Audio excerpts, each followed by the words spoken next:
My name is Sally, and I'm a genetic counselor. This video will review the various types of results you may see after having Panorama. The first type of result is a low-risk result.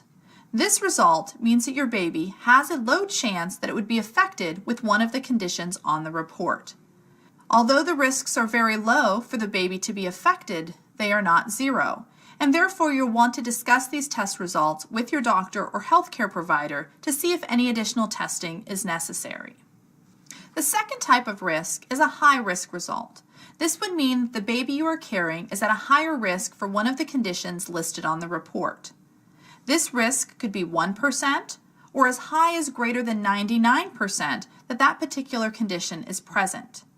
Because it is just a screening test, this does not mean that it's a 100% likelihood that your baby has this condition, so we do recommend genetic counseling and discussing testing like amnio or CVS with your doctor or healthcare provider to determine whether or not your baby has this condition. The third type of a result is a no result.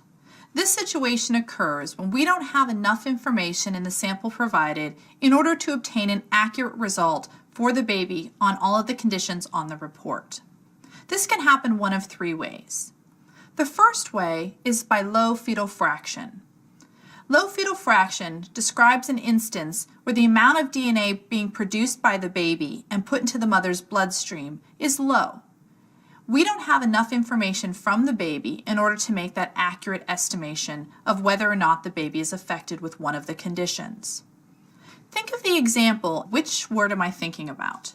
I only give you the letter N, and that you know that the word is 6 letters long. Not having enough letters is like not having enough DNA from the baby. We don't have enough information in order to determine what the word is or what the condition may be in the baby. Having another blood draw should help us by getting more information or more DNA. The second way this can occur is by something called quality metrics. Quality metrics are all of the components we use to help us determine whether or not a baby may be affected with a particular condition. Again, going back to our word example, now let's say I filled in more of the letters. However, there's still a blank space. This blank space could be an I or an A, therefore making the word thinks or thanks, which are two very different words.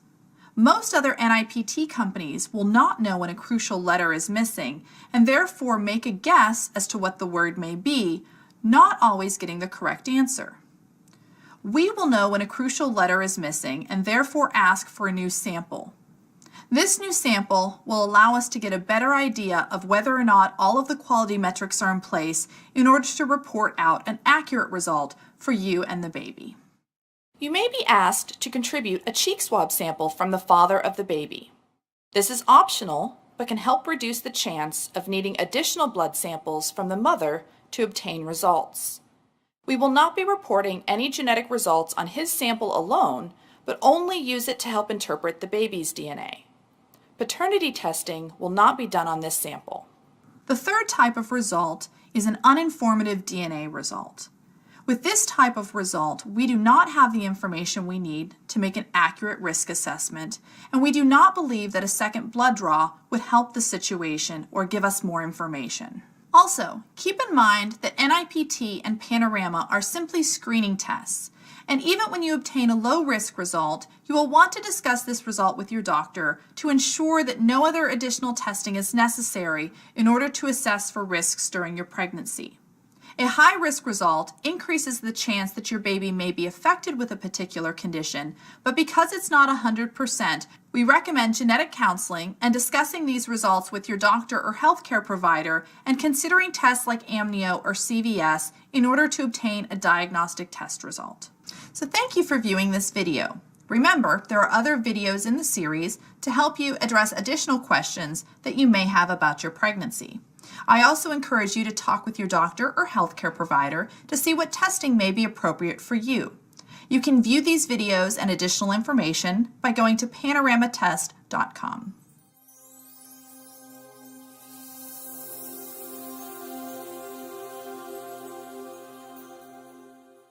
These tests were developed by Natera Inc., a laboratory certified under the Clinical Laboratory Improvement Amendments.